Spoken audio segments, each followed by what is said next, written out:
en la persona de la doctora Ana Sofía, extiendo mi abrazo fraterno para todos ustedes. Disculpen si en algún momento el portugués me salta. Cuando uno sale del país tiene que pasar un buen tiempo cuando regresa para se adaptar un poco. Estoy muy feliz por estar aquí hoy con ustedes y de manera especial soy grato con el equipo editorial en la persona del profesor Adriano Díez. Agradezco la invitación y de hecho hablar sobre la cuestión de la sociología del conflicto es en cierta medida hablar de la experiencia humana. Simmel nos dice que una de las características principales de la interacción humana es el conflicto. El conflicto tal vez es uno de los componentes más esenciales en cualquier proceso de relación. Apenas relaciones mínimas, como en un caso, por ejemplo, de las relaciones conyugales, el conflicto le está presente.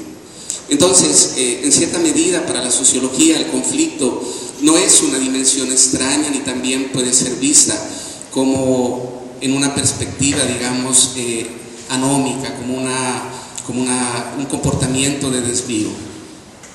El énfasis que me han pedido para dar a mi colocación hoy es pensar un poco en la dimensión de los sentimientos.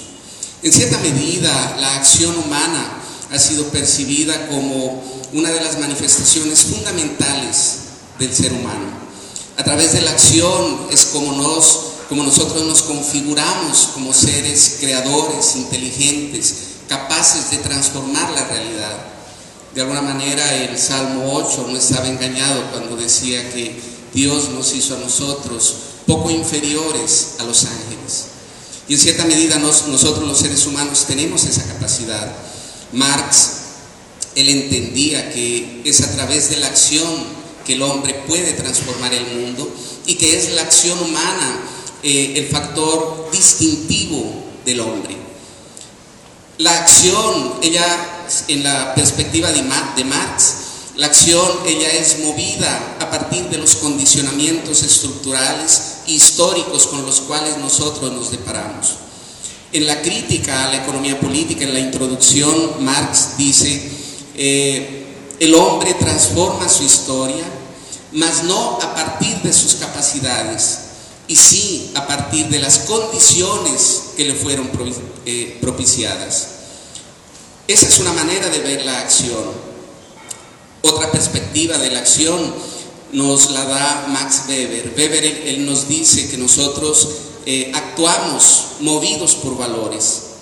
Y esos valores pueden ser los más diversos, pueden ser ideológicos, pueden ser racionales, pueden ser también emotivos. Y es justamente ese el interés que yo trataré de explorar en este momento. ¿Qué acciones pueden surgir a partir de la dinámica emocional? Y para realizar esa reflexión, yo me sitúo en un campo de guerra, en un ambiente concreto donde hay una serie de manifestaciones de la vida humana específicas que son diferentes a cualquier otro tipo de contexto. Yo estoy hablando piensen ustedes en una escuadra, en un frente de combate de las FARC. Cuando hablo de los sentimientos, me recuerdo de Norbert Elias. Elias nos dice que nuestros sentimientos, ellos son contextualizados. Nuestra sensibilidad depende de los espacios donde nosotros estamos inseridos. De ahí que, por ejemplo, existen algunas manifestaciones humanas que nos horrorizan y otras personas las ven como naturales. Y también la manifestación de los sentimientos, ella depende del contexto social donde nosotros estamos inseridos. Claro, el ser humano es sensitivo, pero la manera como él desarrolla sus sentimientos están condicionadas por factores sociales y principalmente por la manera como cada ser humano percibe la vida. ¿De qué manera la vida es percibida en la guerrilla? En la guerrilla, la vida es vista como una fuerza de resistencia social, usada para luchar contra aquellos que son apuntados como enemigos. En ese tipo de ambientes se cree que la conservación del grupo como un todo dependerá del poder de ataque y defensa desarrollado por cada uno de sus miembros.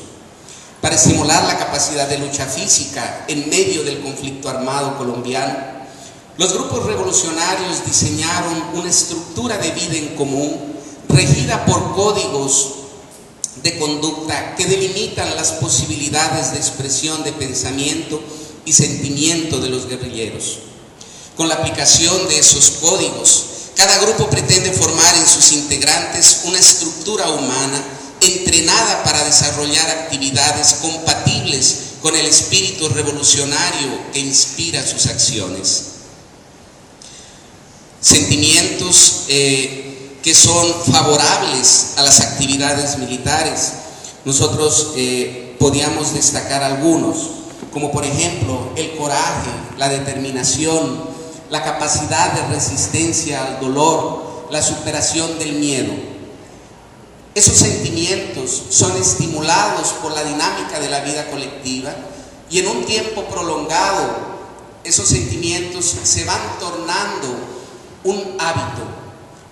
En términos sociológicos nos entendemos el hábitus como un saber social incorporado, como una forma de actuar, pensar y sentir que es colectiva más que se expresa a partir de las manifestaciones individuales. Sentimientos como los celos, la envidia, la tristeza, son sentimientos que no son necesarios para la dinámica guerrillera. Por tanto, esos sentimientos son orientados a ser reprimidos.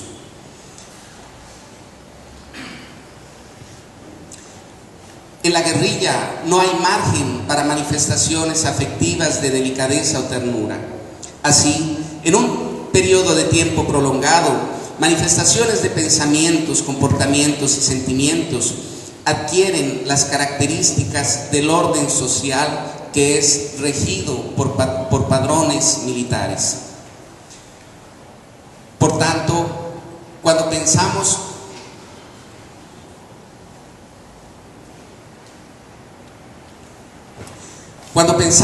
en los sentimientos, entonces, nosotros en la perspectiva sociológica no estamos hablando desde una dimensión individual, estamos hablando desde una perspectiva individual y colectiva. ¿Por qué? Porque los sentimientos, claro, nacen a partir de la vitalidad del individuo, pero ellos se exteriorizan y se expresan a partir de formas socialmente construidas.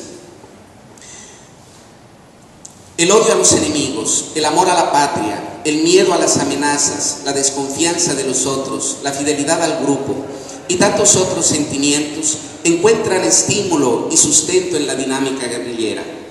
De otra suerte, los celos, la envidia, el miedo, la tristeza, la nostalgia y todos aquellos sentimientos que puedan interferir negativamente en la vida en común son menguados por la incidencia de códigos de conducta, una vez que estos no son convenientes a las luchas revolucionarias.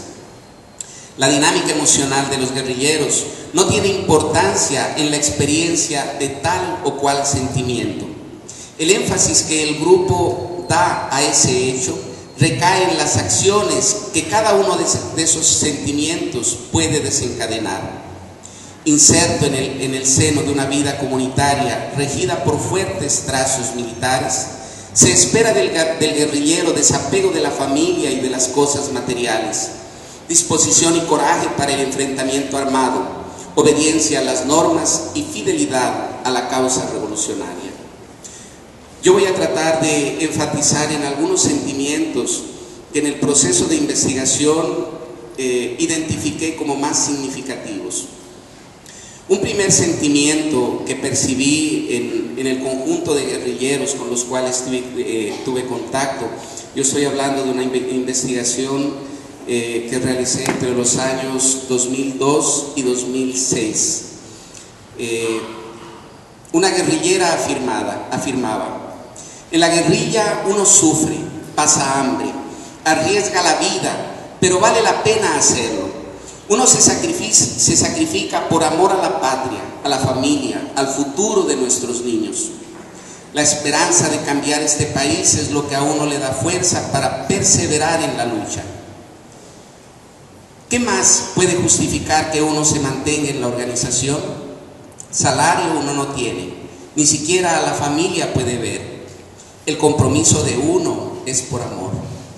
En síntesis, ese sentimiento primordial que la guerrilla trata de ver en cada uno de sus combatientes lo podríamos designar como altruismo. El altruismo es despojarse de cualquier estigma de egoísmo y disponerse a cuidar de los intereses de terceros. Es colocar en primer lugar, en el orden de las prioridades personales, el bien de aquellos que en ocasiones ni siquiera se conocen. La exaltación de valores cívicos que trascienden el mero subjetivismo es un recurso que refuerza los vínculos de unidad en torno de la causa revolucionaria.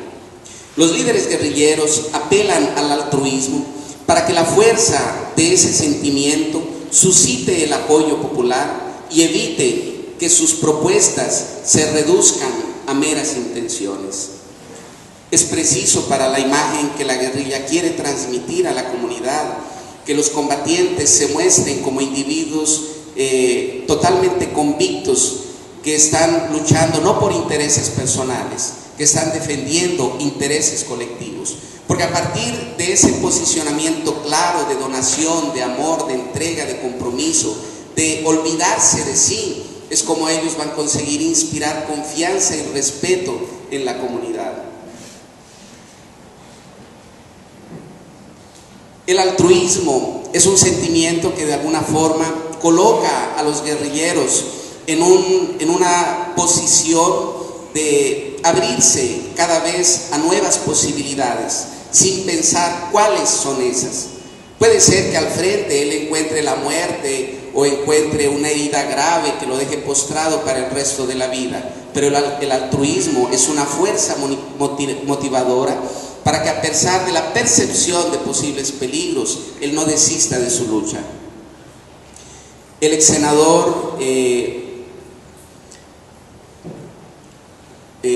Eladio Pérez decía lo siguiente. Eladio Pérez, nosotros sabemos que estuvo secuestrado por 7 años y obviamente lo observó muchos comportamientos en los guerrilleros. Eladio Pérez decía: el rostro de los guerrilleros en general es triste y melancólico. Tienen una mirada apesadumbrada que, cuando refleja odio y resentimiento, impacta aún más. En general, su expresión es de desaliento, de desánimo. No proyectan la ilusión de una persona que está haciendo una actividad o un trabajo con gusto. Todo lo contrario, se ven resignados y tristes. Es claro, la vida en la guerrilla nosotros suponemos que es una vida difícil, es una vida cargada de incomodidades. La vida de los guerrilleros es una vida en permanente estado de itinerancia. Ellos, Jacobo Arenas tenía una metáfora para describir ese tipo de vida. Él decía que el guerrillero, él anda siempre con su casa, es como el caracol, anda con su casa en la espalda. Es una vida totalmente desconfortable. ¿Y cómo mantener la motivación? ¿Cómo mantener un espíritu altruista delante de tanta adversidad? Los líderes guerrilleros, ellos tratan, para cultivar ese sentimiento de altruismo, ellos tratan de apoyarse en el discurso y principalmente de traer al presente la memoria de líderes del pasado de la guerrilla colombiana. Existe, por ejemplo, la Orden de Marquetalia, que es una medalla que se entrega a los guerrilleros insignes y que son colocados como hombres que deben ser seguidos, como paradigmas que deben nortear el comportamiento individual de cada uno de los guerrilleros. Los guerrilleros muertos en combate y que mostraron capacidad heroica en sus vidas, Su nombre es colocado como el distintivo de cada uno de los frentes de combate. ¿Por qué? Porque esas personas que mostraron con su vida un espíritu altruista precisan ser conservadas en la memoria del guerrillero. Siendo los guerrilleros de origen campesino en su mayoría, un discurso altruista de amor a la patria, de lucha contra el enemigo opresor, de luchar para transformar las estructuras de opresión y de exclusión social en el país, ese tipo de discurso se torna audible. Una persona pobre, cuando se habla de esperanza, ella entiende ese significado. Pero la esperanza con el tiempo se desgasta y el altruismo con el tiempo se va reduciendo. Entonces se necesitan, digamos, otros mecanismos para mantener en alta el espíritu de los guerrilleros. Una guerrillera decía, la guerrillera Dora, uno se entrega absolutamente a ese cuento de la guerra. Es incondicional con él, ciego, no le importa nada. Uno se entrega con alegría. No siente que está renunciando a todo, a formar una familia, a vivir junto a un novio, a estar cerca de la mamá. Uno se obnubila con esas ideas, como se obnubilan las novias con sus tipos. Ese encanto de los primordios, ese encanto con el tiempo, él va perdiendo su brillo. Y en cualquier proceso de interacción humana nosotros podemos percibir eso. Cuando uno se casa encantado, apasionado, alucinado por la pareja. Y con el tiempo ese encanto se va perdiendo. No porque la persona no sea encantadora, es porque la vida nos lleva a percibir que nosotros somos seres infinitos. El profeta Jeremías decía que el corazón humano es como un hueco sin fondo, que nunca se llena, nunca se satisface. Y nosotros somos así. Entonces, claro, el guerrillero con el tiempo, él comienza a sentir el peso de su lucha y él a los pocos va sintiéndose desgastado.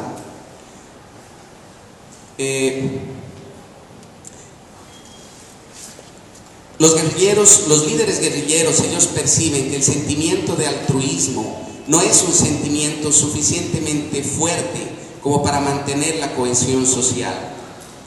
Un guerrillero en una entrevista que yo hice me decía: el día en que me entregaron el arma, me dijeron que era para luchar por la patria, para luchar por los pobres, para que nadie aguante hambre. Yo me emocioné, casi que me pongo a llorar. Pero después de algún tiempo comencé a sentirme cansado de hacer todos los días la misma cosa. Sentía falta de los amigos y de las cosas que me agradaba hacer cuando vivía con mi familia. Simmel nos alerta delante de la volatilidad de los sentimientos. El autor nos dice que los sentimientos, ellos son extremadamente volátiles, y por eso es que nosotros nunca podemos dejarnos engañar por los sentimientos, porque ellos nos encantan o nos dejan endemoniados, solo que con la fugacidad ellos cambian y rápidamente nosotros decimos: pero Dios mío, ¿qué era lo que yo estaba pensando? ¿Por qué fue que yo hice lo que hice? Simmel él dice que tal vez de los sentimientos más fuertes que más perduran con el pasar del tiempo es el amor.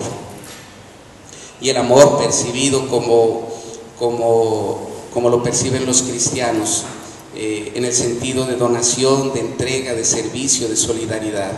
Es uno de los sentimientos más fuertes. Los otros sentimientos ellos cambian con frecuencia, y los líderes guerrilleros ellos saben de eso. Cuando el sentimiento de altruismo no asegura suficiente fuerza de coerción, aparece el valor sociológico de otro sentimiento, la fidelidad. Se sabe que en la guerrilla las interacciones entre sus miembros se dan en una relación dominación-sumisión. La organización tiene planos estratégicos trazados a largo plazo y una estructura política y militar bien precisa para vigilar por la concretización de esos planos. El grupo es estable. A cada nuevo combatiente, él debe adaptarse a él. En ese proceso de adaptación, son desconsiderados planes, proyectos y anhelos personales cultivados en la vida anterior al ingreso en la guerrilla. La ruptura con el pasado personal es inevitable. La vida en común preestablecida por el grupo prevalecerá sobre las memorias nostálgicas del guerrillero. Porque el ingreso de cada individuo es para dar continuidad al proceso revolucionario y no para alterar su curso. En virtud de eso, en más de 40 años de existencia, las FARC han conservado las estructuras organizacionales que las caracterizan desde sus orígenes. A través de la fidelidad, la inestabilidad interior de las personas cede espacio para una participación más firme y durable en el grupo. La vida emocional tiene incontables modificaciones, oscilaciones y entrelazamientos, pero la estabilidad del grupo no se ve afectada por eso, porque la fidelidad se constituye en el puente, en medio de conciliación de aquel dualismo disociador y profundo que se abre entre la pluralidad de sentimientos íntimos y la participación del individuo en el tejido social. El guerrillero puede estar triste, con miedo, inseguro, sin embargo, la fidelidad lo lleva a obedecer el orden dado por su líder. En la guerrilla son considerados dos crímenes extremadamente graves y que generalmente son punidos con la muerte. Esos dos crímenes son la desobediencia y la deserción consciente. Un guerrillero tiene que mostrar en su cotidiano toda su disposición para ser fiel al grupo. Algunos guerrilleros me decían, no, cuando uno veía un noticiero y aparecía en la noticia que la guerrilla por atacar a un puesto de policía terminó activando una bomba en una casa de familia y mató 2 mujeres y un niño. Uno no puede comentar, aunque uno perciba que eso está mal, uno no puede hacer un comentario. ¿Por qué? Porque lo que se espera del guerrillero es fidelidad total a la causa revolucionaria. Aparece entonces, después de la fidelidad, un tercer sentimiento que es importante en la manutención de la orden colectiva en la guerrilla, que es el odio social. El odio social es el rechazo que padece un grupo o algunos de sus miembros porque sus acciones afectan a otro grupo que se revela como opositor. En la red de interacciones entre grupos opuestos, partiendo del principio de que el odio social es recíproco entre los contendores, el antagonismo entre ellos se agrava, desencadenando un proceso de agresiones mutuas y abriendo curso a una sucesión de confrontaciones y enfrentamientos sin un fin previsible. Simmel, él entiende que el odio social ha sido fundamental para la delimitación de las características culturales específicas, por ejemplo, entre tribus indígenas, o pensar en el sistema de castas en la India sería imposible si no fuera gracias al odio social, que es como el bisturí que separa dos materias diferentes. El odio social en la guerrilla debe ser construido de manera técnica y racional. El Che Guevara, en uno de sus discursos, decía: el odio como factor de lucha, el odio intransigente al enemigo, que impulsiona más allá de las limitaciones naturales del ser humano y lo convierte en una efectiva, violenta y selecta y fría máquina de matar. Nuestros soldados tienen que ser así. Un pueblo sin odio no puede triunfar sobre un enemigo brutal. Hay que llevar la guerra hasta donde el enemigo la lleve, a su casa, a sus lugares de diversión, hasta hacerla total. Hay que impedirle tener un minuto de tranquilidad, un minuto de sosiego fuera de sus cuarteles y aún dentro de los mismos. Atacarlo donde quiera que se encuentre, hacerlo sentir una fiera acosada por cada lugar que transite. entonces su moral irá decayendo, se irá transformando en un enemigo más bestial todavía, pero se notará que los signos de su decadencia se asoman. El odio social en la guerrilla es construido en dos momentos importantes. Un primer momento es tratando de enfatizar el valor de la revolución. La revolución es importante, la guerra es importante. Es preciso que el pueblo se subleve y declare guerra al enemigo, a las élites favorecidas económicamente del país. Cuando se constata que la opresión, la exclusión social es tangible, es cuando el odio social comienza a tener sentido, a tener una lógica. Y un segundo momento para incentivar ese odio social es a través de la denuncia de todo aquello que representan los enemigos para la guerrilla. Denunciar las Fuerzas Armadas como el instrumento útil para manutención del poder por parte de las élites económicas del país. Ese odio social se disemina a través de los discursos, en los momentos de formación que los guerrilleros tienen entre sí, y a través también de todas las formas de arte fariana. Yo tuve la suerte de recibir de regalo de un guerrillero un cassette. Hoy se habla de CD, pero en la época era un cassette. Tenía una música que yo no la voy a cantar porque soy desafinado, pero voy a leer la letra para ustedes. La música decía así: tú, un bravucón de la fuerza brutal, soldado militar, tú que eres el Sansón y quieres acabar con los que no lo son, tú que me fuiste a entregar sin ninguna razón a la autoridad, se te acabaron esos días de gloria en los que maltrataban a la gente inocente. Ahora estamos aquí, somos un pueblo armado que buscamos justicia, arrasando al malvado, buscamos al bravucón y aquel que nos quiere ofender. Los guerrilleros, cuando se refieren a las fuerzas del Estado, ellos lo hacen siempre en términos peyorativos. Por delicadeza con las damas voy a reproducir solo algunos: chulo, pájaro, buitre, gallinazo, piraña, plaga, en fin. Una serie de palabras que denigran de la imagen de los funcionarios del Estado. El hecho de repudiar al enemigo afirma en el guerrillero su identidad revolucionaria, refuerza la autoconfianza en su potencial bélico y le permite experimentar cierto contentamiento con la condición de ser miembro de un grupo de resistencia social. No en tanto, el odio social es uno de los sentimientos más volátiles dentro de la guerrilla. Por ejemplo, yo entrevisté a algunos educadores sociales en Bogotá y en alguna ocasión me encontré con uno que me decía que en el mismo lugar llegó un muchacho que participó de los paramilitares y otro que era guerrillero, y fuera del contexto armado se relacionaban con tranquilidad. El odio social, él es contextualizado y él es direccionado para fines políticos. Otro sentimiento que es importante cultivar dentro de los guerrilleros es el sigilo, la capacidad de guardar secretos.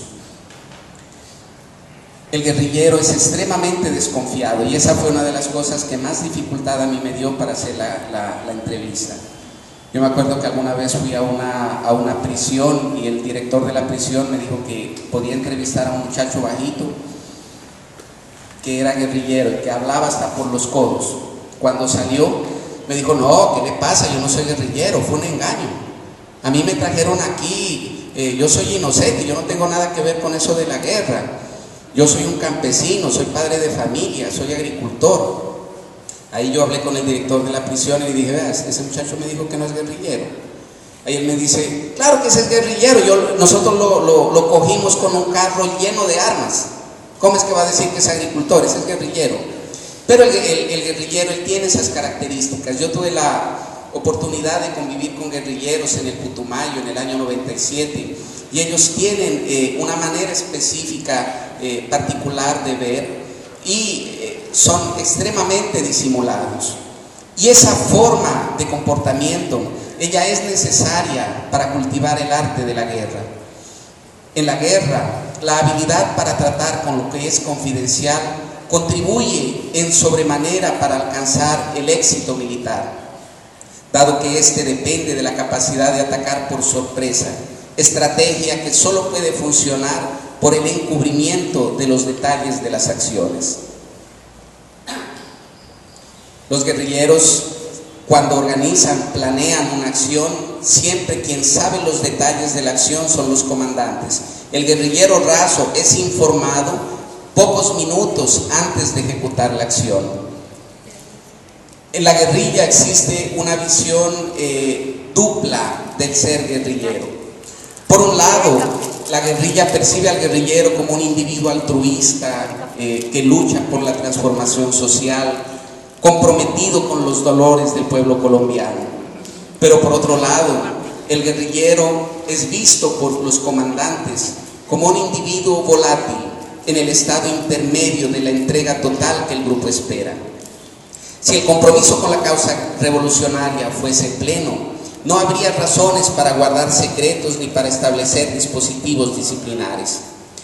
Pero apelar para ese tipo de artificios es conveniente porque en virtud de la facultad de pensar que es tan propia de los seres humanos, cada individuo es sospechoso por excelencia. La sospecha no puede ser evitada. Aunque un individuo se esfuerce por mostrar una conducta ejemplar, irreprochable en el día a día de la vida guerrillera, siempre será objeto de desconfianza, dado que la capacidad de pensar implica también, aunque hipotéticamente, la posibilidad de cambiar de idea. Y es ese el hecho que da sustento al sigilo y consecuentemente que justifica la desconfianza diseminada en las interacciones sociales entre guerrilleros. Los guerrilleros son extremadamente desconfiados entre ellos. La sospecha generalizada entre los guerrilleros es cultivada a partir de los discursos y a partir de los diálogos personales que los comandantes tienen con sus combatientes. Un guerrillero me decía que